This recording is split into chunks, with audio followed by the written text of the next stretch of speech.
podcast com a minha estimada amiga, colega, Brita Brasil. Muito obrigado. Eu vou ler rapidamente, porque o currículo da Brita daria um longa-metragem. Então vamos lá. Modelo com 1965, com 11 anos de idade, ela participou de um desfile no Copacabana Palace.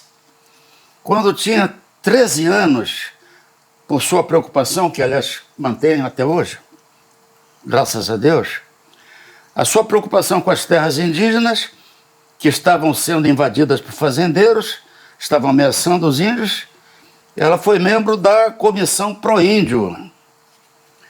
Bom, a Brita, além de cantora, produtora, escritora brilhante, ela foi uma das modelos mais requisitadas do Brasil e do exterior.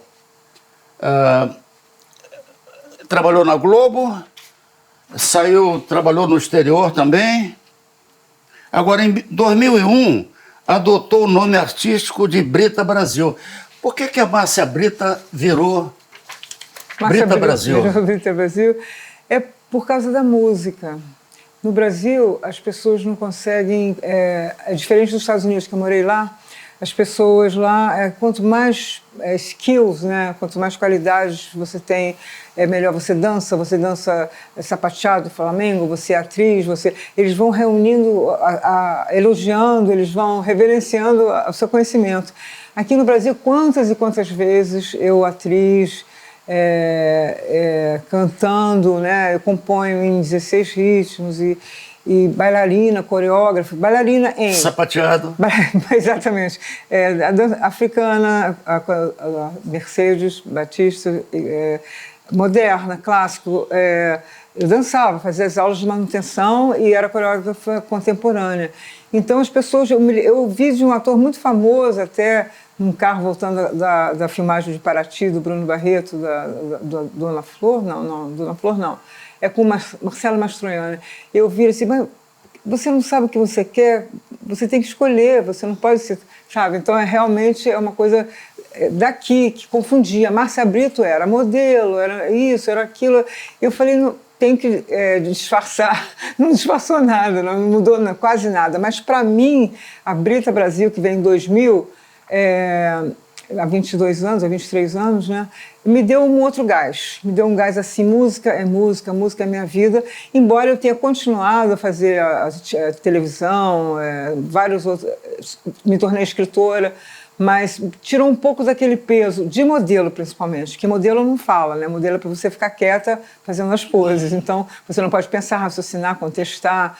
Não era comum, agora virou moda, ativismo, né? Mas eu era ativista com 13 anos, 14, 15 anos, já falando de várias coisas, crianças e vários casos assim que eu vestia a camisa, e isso não era comum, isso era uma loucura na minha cabeça e as pessoas não gostavam disso. Entendeu? Agora, como modelo no Brasil, você começa com 11 anos de idade no Copacabana Palace. Sim. Depois você teve uma carreira longa como modelo. Muito, aqui no... 25 anos, eu tenho um livro pronto, escrito, mas é difícil vender livro. Eu estou no 5º livro. Eu vejo que aqui no Brasil a cultura não é muito de leitura, né? E eu queria tanto entrar nessa área e ficar em casa pro resto da minha vida escrevendo. Mas eu vejo que é difícil o mercado e tem muitas... eu não faço contos, não faço ficção, eu faço realidades. Então, não sei se interessa muito, parece que interessa pouco isso às pessoas. Eu queria viver disso sendo escritora. Você gostou, né? Você leu alguns livros meus e achei incrível, como você sempre falou. Então, a leitura não foi uma coisa que... A literatura não é uma coisa que eu gostaria, mas não deu. Então, eu continuei fazendo outros trabalhos para sustentar a minha música. Durante quase 40 anos eu componho, faço shows. Mas agora, esse ano de 2022, eu decidi definitivamente ficar nela para nunca mais sair. Então, estou fazendo todo o meu empenho nela esse ano e está dando certo. Agora, com que idade você foi lá para fora? Você foi lá para fora como atriz, como cantora ou como modelo? Como modelo. Eu ainda trabalhava como modelo. Falar uma coisa sincera, a moda para mim era uma coisa assim que não é que eu não gostasse, mas eu não tinha nada a ver com esse mundo da beleza, esse mundo da superficialidade, né? Porque a moda chega a ser uma coisa extra num planeta onde tem tantos problemas, né? Mas através da moda, como eu comecei com 11 anos, porque a minha mãe, nascida e criada em Copacabana, minha mãe é muito comunicativa, conhecia muitas boutiques, não existia indústria da moda, né? Era preta por ter umas boutiquezinhas que faziam as suas roupinhas. A moda está tudo no livro. Esse livro que eu escrevi, que está prontinho, mas eu vou lançar ele, mudei totalmente de ideia. É porque, incrivelmente, além de escritora, cantora, compositora e atriz, a Brita também edita. Edito? Aliás, é uma excelente editora. Edito livros e edito também no cinema. Eu fiz 3 cursos de direção ano passado, de documentário, e eu estou adentrando esse mundo, fiz alguns curtas, e tenho algumas... Mas eu quero fazer o meu livro Relatos mais tarde, bem mais tarde, que ele exige muita pesquisa. Mas eu quero tornar o meu livro de moda, que vai ser assim, vender livros de moda para quem, né? Quem se interessa, né? No Brasil, você sempre esse caos assim, que a gente vive, podendo ser o primeiro mundo, mas a gente é um dos últimos, eu acho. Então, eu vou tornar ele... Eu descobri agora uma forma de tornar esse livro... Eu vou doar esse livro, eu não vou mais vender. Eu vou doar... O Relatos? Não, o livro de moda. É o livro de moda. De 25 anos de história da moda. Eu vou doar em forma, sabe de quê? Cinema. Eu vou fazer um filme do meu livro. Olha. Eu vou fazer um documentário do meu livro. Eu vou fazer o meu livro... Eu tenho uma ideia de linguagem na minha cabeça. Eu vou falar o meu livro, eu vou mostrar as fotos de uma forma inédita, sabe? Ele já está, na minha cabeça, já está... Brevemente eu começo a fazer esse projeto. Você tem um aspecto, entre todos, que eu admiro muito, é que está tendo uma moda de empoderamento feminino, onde as mulheres confundem, né? Elas quase se transformam em homens para mostrar um empoderamento feminino, que é falso, né? Absolutamente falso. No entanto, você com esse jeito absolutamente feminino, uma mulher bonita, produtiva, você faz mais pelo movimento feminista, na minha opinião, do que essas pessoas que não raspam debaixo do braço, que pintam o cabelo cada dia de uma cor. Isso não prova nada da bandeira feminista. O que você acha? Eu acho que o modismo está... por que existe moda de comportamentos? Por que existe moda de palavras? Eu fico vendo os vocabulários... Como eu tenho muitos amigos, minha filha, meus netos são americanos, então eu vejo muito assim, a palavra está em moda lá, daqui a 2, 3 anos a palavra está em moda aqui. O modismo é uma coisa que atrapalha demais, tira a individualidade da pessoa, porque nós temos isso aqui, que é a impressão digital, nós somos absolutamente seres diferentes. A gente não pode exercer, isso limita essas coisas que colocam as pessoas num grupo, são tantos grupos, isso limita a criatividade, a personalidade da pessoa. Então, a cada hora é um rótulo, né? É um rótulo, como o ativismo agora. A vida inteirinha, desde 13 anos, desde que eu comecei, eu ia fazer medicina para trabalhar com o Orlando Vilas Boas, que era meu amigo, fui a São Paulo conhecê-lo no Sumaré. Já me interessava, tão pequena, e a cultura indígena... Então, para mim, até há pouco tempo, eu era patriota, era a palavra que a gente usava, é a palavra que eu usava. Eu era muito... Eu estudava em escola pública, e o francês era excelente. A minha prima estudava no liceu francês, com os mesmos livros que eu estudava na escola pública, do lado central do Brasil, onde estão reunidas as pessoas agora, Colégio Rivadavia Correia. Então, eu saía de 11 anos de idade, pegava um bonde, um trem, bonde, né? Um bonde, acho que não era ônibus, era bonde mesmo. Ia para a Central do Brasil com 11 anos, estudava. Se eu tivesse com uniforme sem um emblema, voltava para casa. Verdade. Era tudo muita disciplina, muita regra, né? Eu falo francês como uma francesa, dizem. Então, todas essas qualidades que a gente tinha naquela época foram... o professor falava, a gente cantava a Marseillaise, né? Los enfants de la patrie, quando entrava aula de francês, eu não cantava. Ele brigava comigo, eu falei, eu não posso cantar o hino francês, eu sou brasileira, entendeu? É muito assim, é um exagero de brasilidade, por isso que o meu segundo nome agora, que é Márcia, foi Kitty, é o primeiro nome de modelo, segundo Márcia Brito, que foi atriz e tudo, e agora Brita Brasil, com Z, como se escrevia no começo, não é Z de americano não, é Z de brasileiro mesmo, tem um selo com Brasil, com Z. Alguém inventou depois, porque Brasil, você está falando Z, alguém inventou depois, mais tarde, que o S entre o A e o I teria nome de Z. Inventaram isso. Há uma pessoa estudiosa de línguas que influenciou e mudou a escrita do Brasil. De Z por S, né? E eu mantive, eu descobri isso e mantive. Eu falei, não, o meu é com Z. Agora, você é a única amiga minha que tem total intimidade com a causa indígena. Uma vez, eu estava meio triste, aí você ligou para mim, eu fui à sua casa e tinha um índio lá. Eu nunca vou esquecer disso, o Sapaim. Sim. Ele com a camisa escrito Coca-Cola, tomando Coca-Cola, deita aí. Eu deitei. É a voz dele, você Eu fez deitei. bem.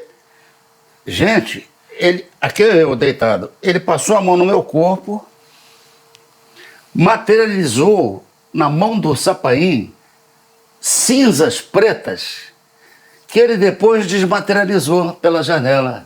Eu nunca vi isso. Então, essa cultura indígena tão desprezada e agora espancada, né, perseguida, como começou o teu contato com essa cultura? É atávico. O meu pai é de Belém e ele pegava açaí no pé, e o meu pai é de Belém. Então, a família toda do meu pai, ele fala... O meu pai é assim, é incrível. É a pessoa mais protetora da natureza que eu já vi, desde 1950 e poucos, 60, a gente já tirava as tomadas Eu até hoje tiro para dormir, as tomadas eu desligo todinha da casa. Sim, porque você economiza energia, Perfeito. Então você tem que fazer menos hidrelétrica, vai afetar menos a cultura indígena se você fizer menos hidrelétrica, né? Porque você acaba alagando tudo lá. Então, mas cada hábito tão normal, tão natural, que faz parte da minha vida, a minha vida é espantosamente ecológica. Eu estou com uma indígena dentro de casa e eu fico ensinando para ela as coisas que eu faço, assim, na cidade, o que você pode fazer. De manhã até de noite você pode ser super ecológico dentro de sua vida particular. Você tem que prestar muita atenção. Mas eu tive esse hábito, eu tive essa sorte de ter um pai que ensinava isso, né? E a alimentação, assim, eu nunca tomei Coca-Cola, Guaraná, eu sempre tomava mate, nunca comi açúcar, bolo, doce,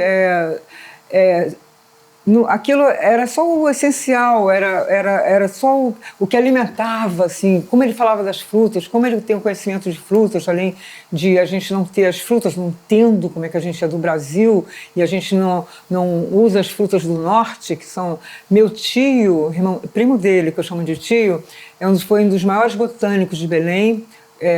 Ajudou a construir o Museu Goethe e ele cadastrou diversas frutas. Então eu tenho um livro, Frutas Comestíveis da Amazônia, do meu tio, assim, que eu guardo como tesouro dentro de uma caixa, e deveria ser relançado, né?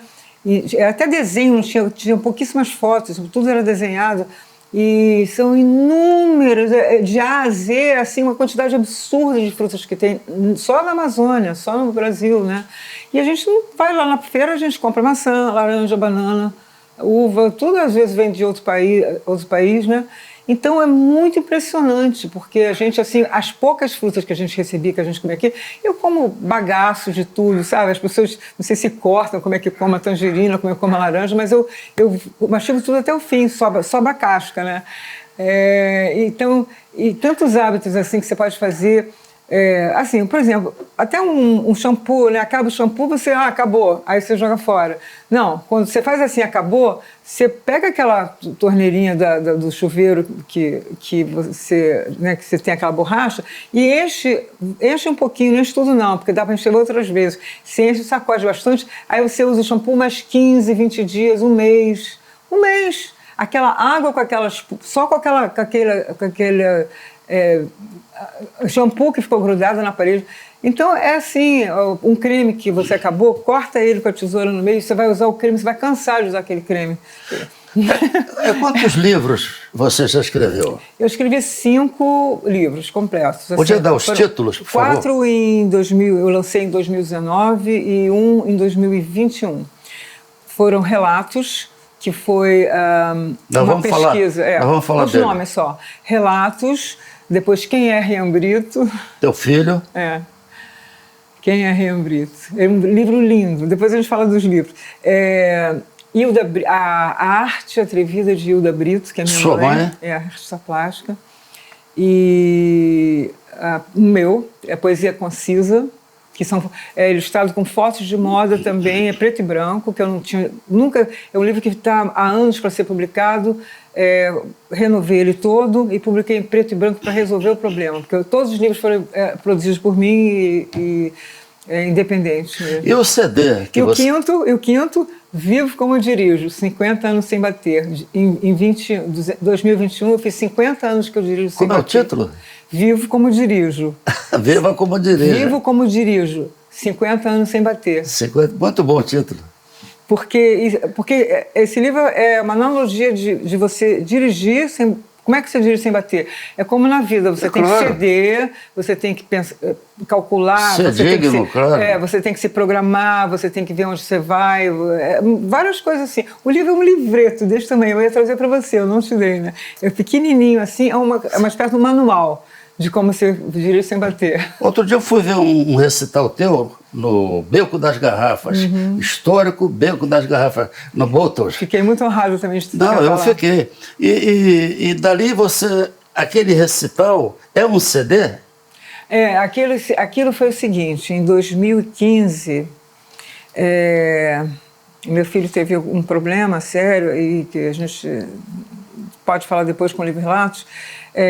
Então, ele esqueceu que ele era músico, um gênio da música, né? Só fez isso a vida inteira, só fez tocar todos os instrumentos. Estava acabando de se formar na produção fonográfica com o Ayrton Bahia. Um absurdo, assim. Muito chato ser mãe de gênio, viu? Porque no começo eu ficava com uma fitinha cassete atrás dos músicos. Ouve isso aqui, isso aqui não é normal, ouça isso aqui. Ele tocava baixo? Baixo, contrabaixo, começou com contrabaixo, mas pegou tudo. Violão absurdamente, guitarra absurdamente, todas as percussões, sax, violino, teclado. Ele era autodidata em todos os instrumentos, né? Eu tenho 16 ritmos. Qual ritmo você acha? Forró, mãe. Você deve gravar forró, porque você tem muitos e são muito bons. Aí eu parei, eu nunca mais quis ouvir esse CD. Agora eu estou fazendo um curso de novo cenário musical, Como Viver de Música, com o francês, que ganhou 2 Grammys. Fantástico, ele baixista, mora há 30 anos no Brasil. E eu peguei e ouvi esse CD e falei, nossa, esse CD, vamos lançar esse CD, né, Ria? E foi aquele dia que você foi, sabe? Mas eu quero ainda dar uma arrumada em uma música que eu tenho vontade de colocar gaita no forró também. Eu sou artista. Então, o Rian, ele criou uma guerreira, que já era uma guerreira. E a partir da subida para o céu, para as estrelas, para as nuvens, você virou uma mãe de Bertolt Brecht. E a partir daí, pode pegar. A Brita, eu fico muito comovido. Eu escrevi, rabisquei aqui, né, um prefácio, e ela escreveu esse livro, Relatos. Efeitos colaterais da experiência Relatos. com a Alasca. São cerca de 40 depoimentos. São 43 aí nesse livro. Eu recebi mais de 150 depoimentos e selecionei para não ficar uma bíblia impossível de ser lida. E o impressionante... Descobrimos um Brasil novo, né, Vereza? Eu ganhei... o que é impressionante é que é um chá que é vendido para a opinião pública inofensivo, como se fosse melhoral, aspirina, Coca-Cola, grapete. Quem bebe grapete, repete. Muito bem. E 40 depoimentos diferenciadas de pessoas que tiveram síndrome de pânico, depressão, tentativa de suicídio, tentativa de suicídio. Eu gostaria que você falasse sobre esses depoimentos. Isso aqui é uma... Eu sei que é chato para você, mas não podemos deixar de falar. Você sabe que isso não acabou na minha vida. Eu comecei a pedir isso em março ou abril de 2016, no programa da Luciana Gimenez. Eu tinha ido lá fazer uma entrevista, ser entrevistada, né, sobre esse assunto. Ela é uma pessoa, aliás, eu quero, mandar um abraço para a Luciana Gimenez, que mulher sensível, que mulher espetacular. Eu fui 3 vezes no programa dela e é muito impressionante a sensibilidade dela. É verdadeira, não é uma coisa de atriz, não é uma coisa de... Ela me ajudou muito com isso. Então, eu lá no programa levei uma cartolina infantil, né? Uma cartolina escrito Relato Chá, inventei o e-mail, @gmail.com. E mostrei no programa. Hoje em dia se põe eletronicamente, né? Eu mostrei e falei, olha, se alguém tiver um caso, que até então, eu achava assim que primeiro aquilo ia passar, que é uma coisa horrível, a pessoa esquece a sua própria identidade, não sabe mais nada que está em volta. Em 3 meses perdeu 20 quilos, em 3 meses, esqueceu tudo, não atende o telefone, não fala rede social, não sabe mais nada que serve para a vida. Fica um robô, uma pessoa senta, ele senta, levanta, toma banho, come, não come, porque eles não comem, ele passa muito tempo definhando, né? Então eu cheguei, achava que era meu filho, que era a única pessoa, e no programa eu falei assim, se alguém aí também aconteceu alguma coisa parecida, um efeito colateral, por favor, me mande um e-mail. Nossa, eu tinha 3 amigas para administrar, tanto as redes sociais como e-mails, porque tenho certeza que ficou muita gente de fora, porque não cabe. O que está acontecendo no Brasil é o Holocausto brasileiro. A forma de que se faz um holocausto lá no Hitler é uma... mas me lembrou muito aquela câmara de gás que eles iam para tomar banho, e chegava lá, né, com uma ilusão de tomar um banho, e chegava lá, eram mortos pelo gás. É a mesma coisa, esses meninos, todas 100% das pessoas que vão nessa reunião, pela primeira vez, 100%, isso eu garanto, 100% dessas pessoas não sabem que estão tomando psicotrópico, não sabem que estão tomando uma droga pesada. Muitas vítimas que não usavam álcool, não usavam drogas nenhuma, assim como meu filho. Várias pessoas, e é muito pior, né? Talvez seja pior, não sei, o efeito de um alucinógeno numa pessoa que toma um copo d'água para fazer um show. Você vê no livro dele todos os depoimentos dos amigos, né? A vida inteira foi isso. Então, é um absurdo, é uma traição, a pior... É o holocausto, as pessoas não sabem. Quem sabe são os pais que estão com os filhos inúteis dentro de casa, inutilizados. E tem gente que dá para beber, né? Para criança. Não, eles dão, faz parte da seita. Eu não chamo isso de religião. Religião, claro, é uma seita, e eles armaram a licença deles de um jeito tão cruel e tão propositalmente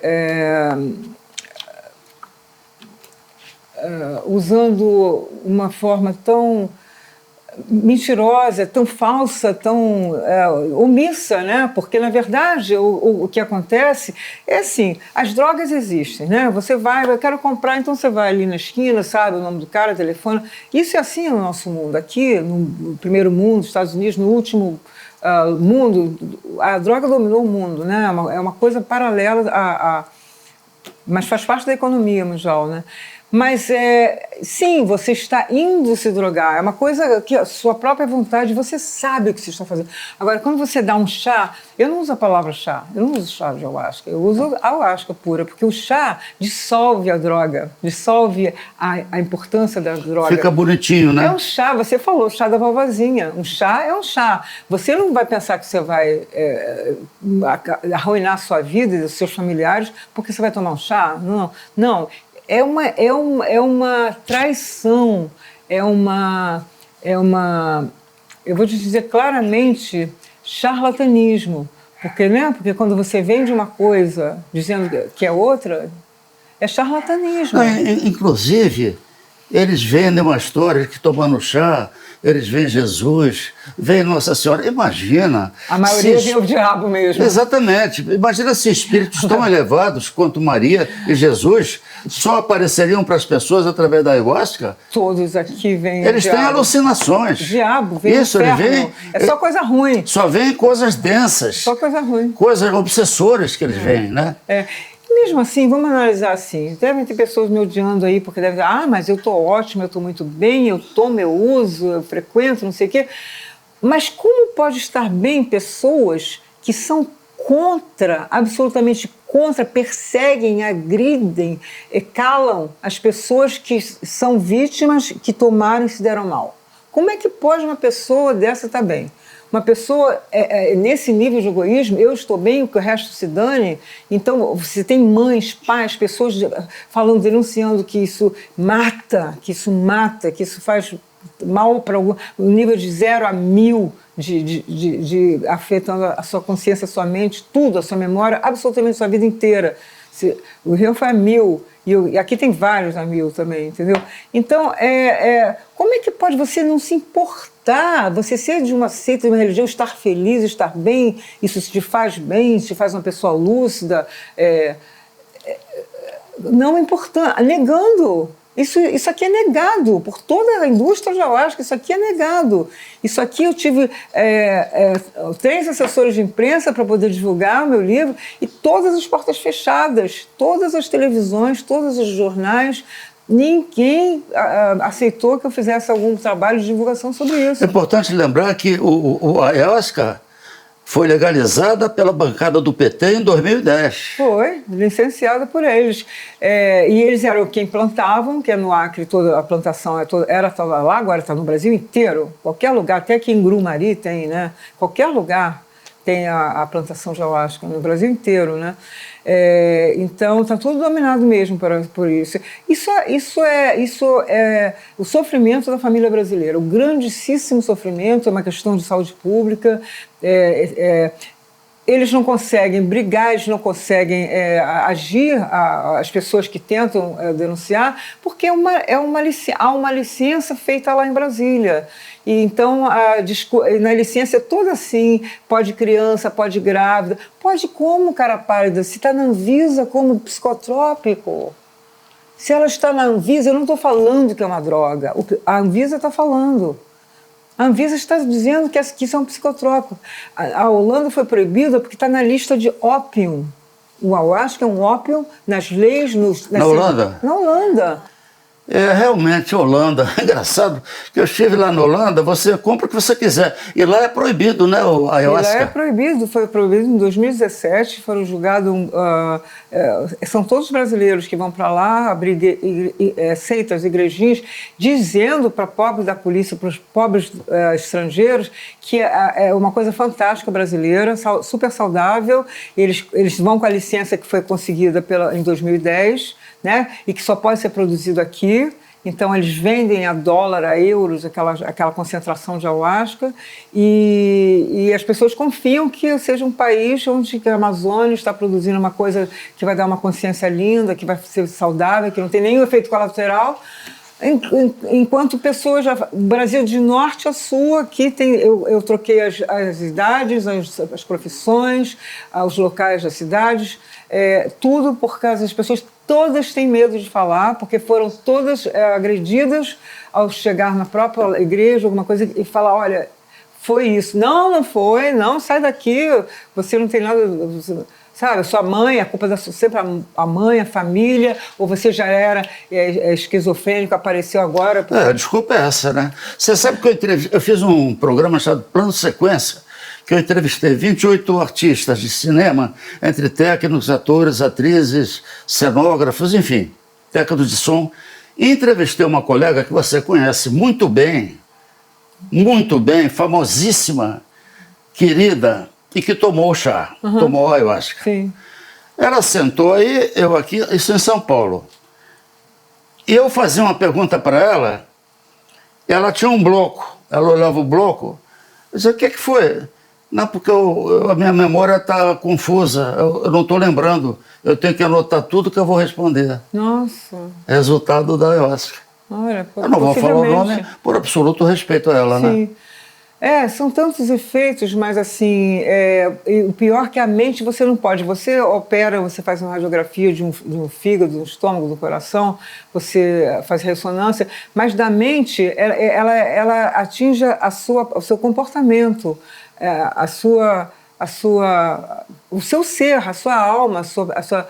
Para de irrigar o neurônio, né? Exatamente, então, mas isso tudo não é como se você pudesse provar cortando um pedaço, fazendo uma operação, um transplante. Então, a garantia deles é isso, que você não pode realmente dizer que foi aquele elemento. Você sabe que você é a mãe, você é o marido, você é o filho, você é o pai da pessoa, que era uma pessoa e virou outra, depois que tomou isso, né? Mas assim, já saiu do sangue, mas já foi para a mente danou e acabou a pessoa. Inclusive, tem um relato aqui que o rapaz tomou e não voltou mais. Não, tem alguns. Não voltou? Não voltou, eles não voltam, como aconteceu com meu filho. Então, eu queria te fazer uma pergunta, já caminhando para concluir. A ayahuasca é tomada de uma maneira diferente pelo índio, pelo indígena, porque faz parte da cultura ancestral dele. Aí vão tomar na cidade com gás carbônico, buzina, asfalto. Qual é a diferença, Brita? Eu falei isso hoje com uma amiga minha, antiquíssima, que é um pouco filha, a Isane Calapalo, a gente estava conversando sobre isso, e ela repetiu a mesma coisa que o Raoni, que eu considero até também um pai, assim, porque ele é muito parecido com meu pai, de firmeza, de personalidade, e do Pará também. Ela disse exatamente, a gente comentou com isso hoje, porque a ayahuasca, ela não ela diz que ela não fala e não comercializa, e não avisa, e não deixa experimentar, nem ela falou, nem eu que sou indígena nunca experimentei, nem posso, isso é só para pajé. Isso é uma substância, né, que para eles não é droga. É o pajé que toma para saber, naquela floresta gigantesca, onde estará a medicina para curar aquela pessoa. Apenas isso. Caramba! Onde está o remédio? O pajé toma para isso? E aí vem o espírito e fala com ele. Ponto. E disso fizeram os próprios indígenas também, os indígenas que usam, porque cada nome, são 200 tribos com idiomas diferentes, com culturas diferentes, são 200 países dentro do Brasil indígenas, né? Então, cada um tem o seu nome da sua substância e ela é respeitada em todas as outras culturas, porque são diferentes culturas indígenas, dentro da própria cultura indígena. Respeitada e usada apenas para o pajé, que não é fácil ser pajé, que você já nasce com aquela predestinação, que você fica isolado, que você fica no escuro, que você fica não sei o quê, que você tem uma renúncia da vida absurda. O primeiro a tomar na tribo é o pajé. É o único. É o único? É o único. Isso não é uma coisa social para se fazer como para roda de baseado, não sei o quê. É uma coisa sagrada. Por isso que é sagrado para eles. É uma forma de falar com o espírito. Toma um alucinógeno, eles não usam como droga isso, mas nós é classificado para a gente como droga, o DMT, que existe lá. E ele aí tem a visão de que não vai ser o inferno que essas pessoas veem, porque ele está preparado, ele é um pajé, ele nasceu para ser um pajé, ele fala com o espírito, ele ficou dentro do escuro recebendo comida durante anos dentro de uma oca. Então é uma preparação absurdamente espiritual. Aí aqui agora é dado isso por pessoas comuns de televisão, qualquer uma pessoa se diz xamã, que é um termo que eu sou absolutamente contra, porque xamã, o americano criou esse nome para poder falar sobre os pajés aborígenes, africanos, do mundo inteiro. Então é o chefe espiritual, xamã é igual, chefe espiritual, é o sinônimo. Só que no Brasil não deve ser usado. O nome aqui é pajé. O nome aqui é pajé. E tem que ser chamado de pajé. Agora eu quero ver todos esses 10, 15 mil centros de ayahuasca chamar o líder espiritual de pajé. Eu quero ver isso. Isso não é possível de como é que faz para adquirir esse documento fantástico? Relatos só tem no meu site, que como ele é um pouquinho complicado, que é do Wix, eu não tenho como dar para vocês aqui. Vocês colocam no Google Brita Brasil, não bota .com, que já é uma outra coisa que tem nos Estados Unidos. Brita Brasil. Quando você coloca Brita Brasil, ou Brita Books também, Brita Brasil Books, a verdade é essa, tem um Books de livro, e aí vai para o site. Imediatamente, de tanto que as pessoas procuram, ele já vai direto para o site. Não tem como mudar esse nome desse site, é meio complicado. Brita Books vai sair no site, que eu mesmo contém os livros, eu mesmo vendo, eu mesmo posto. Agora, você que não para de criar, quais são os seus próximos projetos? Eu estou na música direto agora. Eu tenho vários projetos assim de filme. Eu tenho um filme do meu filho, eu tenho o Holocausto Brasileiro, que isso tudo é bem mais complicado, porque agora estudando cinema eu sei que financiamento, essas coisas são bem complexas, né? Não é uma coisa tão simples. É o documentário mais fácil, mais barato e mais rápido que já está pronto, é o meu livro, de 25 anos de moda. Isso são alguns dos projetos e me manter absolutamente na música. Estou fazendo, já tem 3 videoclipes prontos para serem lançados agora no começo do ano. A música, para mim, eu quero que seja a minha função de falar as minhas coisas docemente através das músicas, né? Das letras das músicas eu já faço isso há muitos anos, né? Tem assuntos, todos os assuntos da minha vida estão lá dentro das letras, né? Muito bem, então foi uma honra estrear o meu modesto, mas honesto e sincero podcast com uma pessoa que eu tenho um profundo respeito e admiração. Brita Brasil. Muito obrigada pela honra. Muito obrigada. Muito obrigado. Obrigada.